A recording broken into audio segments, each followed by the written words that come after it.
آج کی انجیل مقدس لوکا کے مطابق اے خدا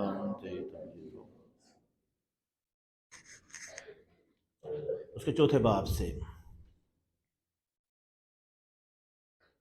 روح خداوند مجھ پر ہے، اس لیے اس نے مجھے مسا کیا کہ مسکینوں کو خوشخبری دوں، اور اس نے مجھے اس لیے بھیجا ہے کہ قیدیوں کو رہائی اور اندھوں کو بینائی اور کچلے ہوں کو آزادی بخشوں، اور خداوند کے سارے مقبول کو مشتہر کروں۔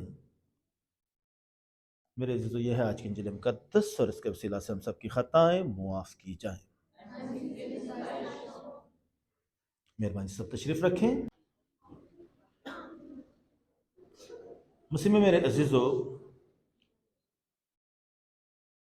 میں ریورنڈ سسٹر آبدہ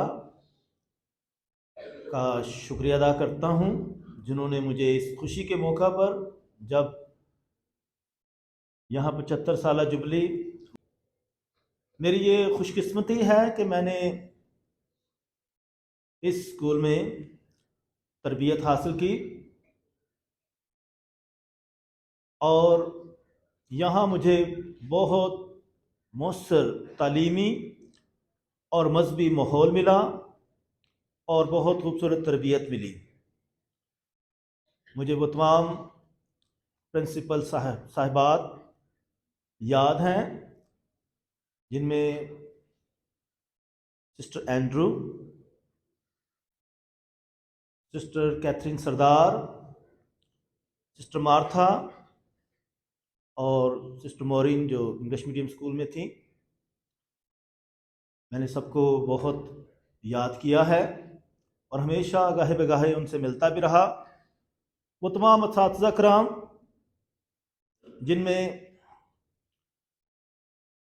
سسٹر مریم، سسٹر شریفہ، سسٹر سرافین، جنہوں نے کیٹیکزم کی کلاسز دیں، ریورنڈ فادر کومن پیٹر، وہ بھی کیٹیکزم پڑھاتے رہے، اور وہ تمام اساتذہ کرام، ان میں کرسچنس اور مسلمس بھی ہیں، جن میں سسٹر جو ہے مس فہمیدہ،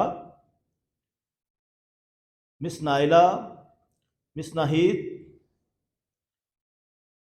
اور بھی کئی اساتذہ کرام یہاں تھے۔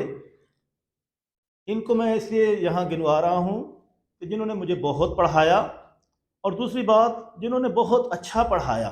دونوں باتیں خاص ہیں، زیادہ پڑھانا اور زیادہ اچھا پڑھانا، جس سے ہمیشہ لوگ یاد رہتے ہیں۔ وہ تمام اساتذہ کرام یاد رہتے ہیں جنہوں نے بہت زیادہ اچھے طریقے سے تربیت کی ہوتی ہے اور سکھایا ہوتا ہے۔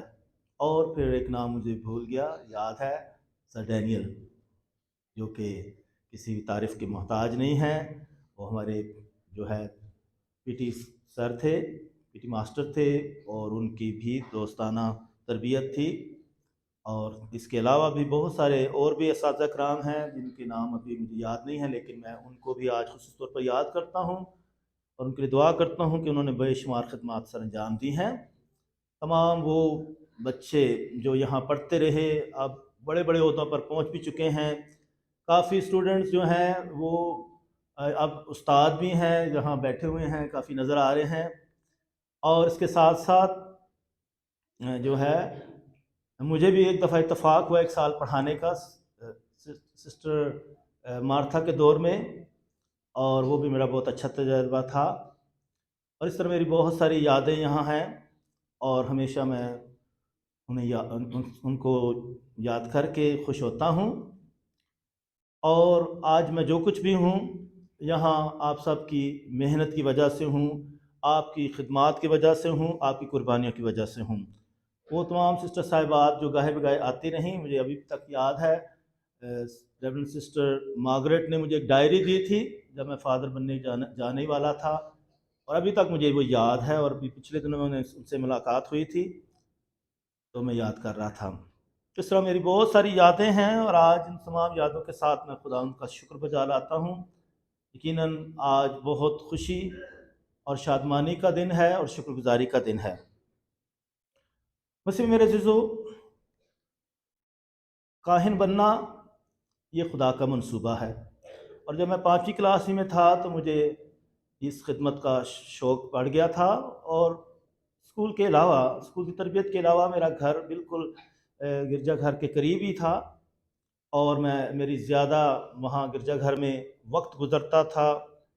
میرا بھائی مالی کا کام کرتا تھا، اور اسی طرح کوائر میں اس طرح الٹر بوائے بننا، اور اسی طرح گرجا گھر میں گرجا گھر کی صفائی، اور پھر اسی طرح تلاوتیں کرنا، یہ ساری باتیں میری جو ہیں کہانت کو بنانے میں بہت مددگار ثابت ہوئیں۔ میں خدا ان کا شکر بجا لاتا ہوں کہ اس نے مجھے اس خدمت کے لیے چنا اور استعمال کرتا ہے۔ خدا کی خدمت کے لیے آنا، سب سے خاص بات یہ ہے کہ مجھے کلام کا شوق ہے، اور اسی کلام کے شوق کی وجہ سے میں خدمت میں آیا، اور آج جب میں کلام کو سنانے لگا ہوں تو خدا مجھے بھی برکت دے اور آپ سب کو بھی بہت برکت دے۔ خدا نے جب اس کائنات کو بنایا،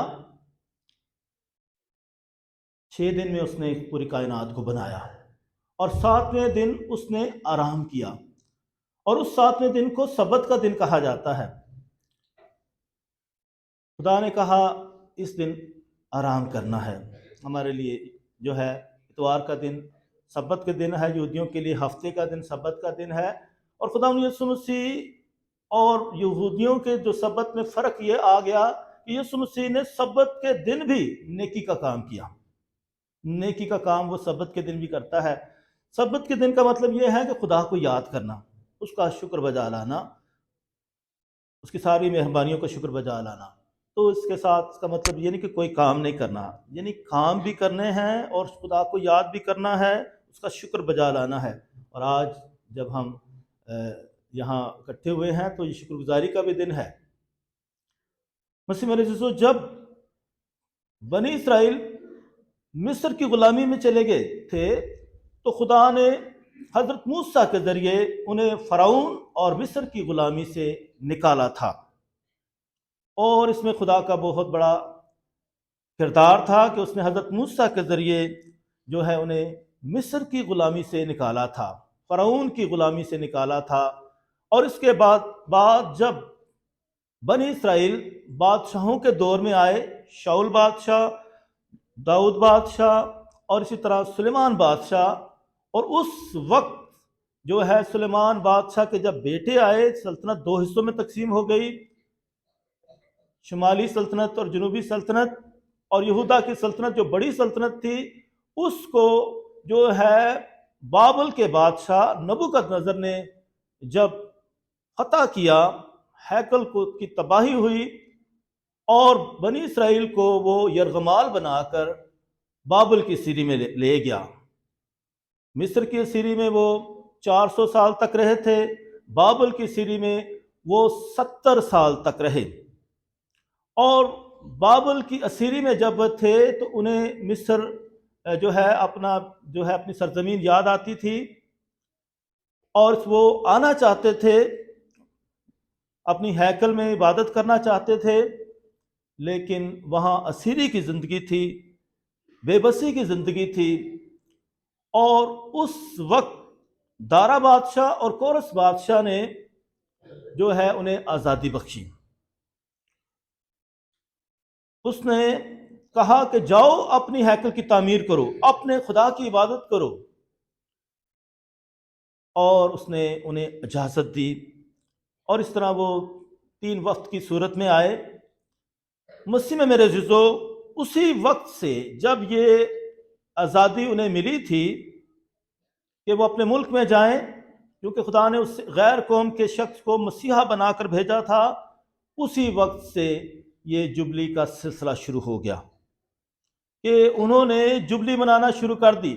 یعنی 50 سال جو ہیں جب پورے ہو جاتے تھے تو اسے جبلی کا سال کہا جاتا تھا، کیونکہ جبلی کے سال میں انہیں آزادی ملی تھی، انہیں رہائی ملی تھی، اور انہیں جو ہے خوشی ملی تھی کہ وہ واپس اپنے ملک میں جائیں، اپنے ہیکل کی تعمیر کریں، تعمیر میں حصہ ڈالیں، اور وہ خدا کا شکر بجا لائیں۔ تو ہر طرح سے انہیں آزادی ملی۔ وہ آزادی کے ساتھ جو ہیں اپنے خدا کی عبادت کرنے لگے، تو اسی وقت سے یہ جبلی کا سلسلہ شروع ہو گیا کہ بنی اسرائیل نے 50 سال جب پورے ہو جاتے تھے تو وہ جبلی کا سال منایا جاتا تھا، جسے عبرانی میں جبول کہا جاتا ہے۔ اور اسی طرح یہ تمام، کیونکہ وہ سبت کا دن، آرام کا دن، شکر گزاری کا دن ہوتا تھا، اسی طرح 7 سال کے بعد بھی، یعنی 7 سبت جو ہے اس طرح جو بڑے گزرتے تھے، تو اسی طرح جو ہے وہ اس سے بھی مناتے تھے، جس سے تھا 7 سبیٹیکل ایئر، ششمتا جسے بھی کہتے ہیں، اور وہ بھی مناتے تھے۔ اس طرح یہ سلسلہ چلتا ہے کہ وہ جبلی مناتے تھے اور خدا کے شکر بجا لاتے تھے۔ ہمارے پاس کافی ابھی ماڈرن ٹرمز آ چکی ہیں، سلور جبلی 25 سال، گولڈن جبلی 50 سال، اور اسی طرح ڈائمنڈ جبلی 60 کے بعد۔ تو آپ کی جو ہے 75 سالہ جبلی ہے، تو یہ بھی جو ہے پلیٹینم 75 سالہ پلیٹینم جبلی، اور یہ بھی ڈائمنڈ جبلی میں شمار ہوتی ہے۔ اس طرح مسیح میرے عزیزو، یہاں اشعیاء نبی کا صحیفہ جب یسوع مسیح نے پڑھا تو یہ جبلی جو اس وقت شروع ہوئی تھی، جس کی پیشن گوئی اشعیاء نبی نے کر دی تھی، کیونکہ اشعیاء نبی کے وقت بنی اسرائیل جو تھے بابل کی اسیری میں تھے، اور وہ پیشن گوئی کر رہے تھے کہ اس طرح رہائی ملے گی، خدا مسیحا کو بھیجے گا، اور خدا یسوع مسیح مسیحا بن جاتے ہیں۔ روح خداوند مجھ پر ہے، اسی لیے اس نے مجھے مسح کیا کہ مسکینوں کو خوشخبری دوں، اور اس نے مجھے اس لیے بھیجا ہے کہ قیدیوں کو رہائی، اور اندھوں کو بینائی، اور کچلے ہوئوں کو آزادی بخشوں، اور خداوند کے سال مقبول کو مشتہر کروں۔ خداوند کے سال مقبول، خدا کا جو سال ہے وہ بہت خوشی کا سال ہے اور شکر گزاری کا سال ہے۔ اس لیے مسیح میرے عزیزو، اشعیاء نبی نے جو پیشن گوئی پوری جو دی، تو خدا یسوع مسیح میں پوری ہو گئی۔ یہ پیشن گوئی اس بادشاہ کے دور میں پوری ہو چکی تھی، لیکن وہ واضح طور پر نہیں تھی، وہ فزیکل تھی کہ وہ وقتی طور پر جو ہے اس وقت وہ آئے اور اس طرح بحالی آئی، لیکن اشعیاء نبی جو ہے یسوع مسیح کی طرف اشارہ کر رہے تھے کہ یسوع مسیح ایسی جو ہے آزادی لے کر آئے گا، مسیحا آئے گا۔ یہاں 3 قسم کی جو ہے آزادی ہمیں ملتی ہے، 3 خاص باتیں ہیں: قیدیوں کو رہائی، اندھوں کو بینائی، اور کچلے ہوئوں کو آزادی بخشوں۔ تو یہاں جو آزادی ہے، ایک فزیکل آزادی اور دوسری اسپرچول آزادی، یعنی وہ قید سے تو رہائی ہو گئے، ان کی ہو چکی تھی، لیکن روحانی طور پر ابھی وہ قیدی تھے، مادی چیزوں کے بھی قیدی تھے۔ اس طرح روحانی جو ہے قید بھی ان کے پاس تھی۔ تو اس سے بھی خداوند یسوع مسیح رہائی دیتے ہیں کہ ہمیں نہ صرف فزیکلی آزادی بخشتے ہیں بلکہ روحانی طور پر بھی آزادی دیتے ہیں۔ اسی طرح اندھوں کو بینائی، جو ہے جس کی آنکھیں اس کو نظر آتا ہے، لیکن بظاہر دیکھنا اور روحانی اندھا ہونا یہ دوسری بات ہے۔ تو بہت سارے لوگ جو آنکھیں رکھتے ہوئے کچھ نہیں دیکھتے ہیں، تو یسوع مسیح اس کی بات بھی کرتے ہیں کہ وہ لوگ جو روحانی طور پر اندھے ہیں، جو روحانی طور پر جو ہیں اندھے ہیں اور وہ روحانی باتیں نہیں اپنی زندگی میں لاتے ہیں، تو یسوع مسیح روحانی اندھے پن کو بھی ختم کرتے ہیں۔ وہ نور ہے اور وہ ہم کو بھی نور بناتے ہیں۔ اسی طرح خدا یسوع مسیح جو ہیں بھرپور طریقے سے کچلے ہوئوں کو آزادی بخشتے ہیں۔ تو یہاں پریزنٹیشن سسٹرز جو ہے نہ صرف تعلیم پر اپنی خدمات سر انجام دیتی ہیں، بلکہ اس کے ساتھ ساتھ وہ نینونیکل کا جو مشن ہے اور انصاف پر بھی کام کرتی ہیں، فلاح و بہبود کے بھی کام کرتی ہیں۔ تو بہت سارے ان کے جو ہیں مقاصد ہیں اور کیریزمس ہیں جن کو وہ ساتھ لے کر چلتی ہیں۔ تو یہ جو درسگاہ ہے یہ نہ صرف تعلیمی شعور دیتی ہے بلکہ معاشرتی شعور بھی دیتی ہے اور اخلاقی شعور بھی دیتی ہے، تاکہ بھرپور طریقے سے نہ صرف تعلیمی طور پر ترقی کریں بلکہ انسانی طور پر ترقی کریں اور مذہبی طور پر ترقی کریں، تاکہ بھرپور طریقے سے خدا ان کی بادشاہت کو قائم کریں۔ اور آج میں اس خوشی کے موقع پر سسٹر صاحبات کو مبارکباد پیش کرتا ہوں، تمام اساتذہ کرام کو اور تمام بچوں کو، ان کے والدین کو، جو آج یہاں مل جل کر پلیٹینم جبلی مناتے ہیں، کہ خدا ان بھرپور طریقے سے انہیں برکت دے، تاکہ اسی طرح تعلیم و تدریس کے کام میں اور اس طرح خدمات میں بھرپور طریقے سے اپنا کام سر انجام دیتے رہیں۔ خدا آپ سب کو بہت بہت برکت دے۔ شکریہ۔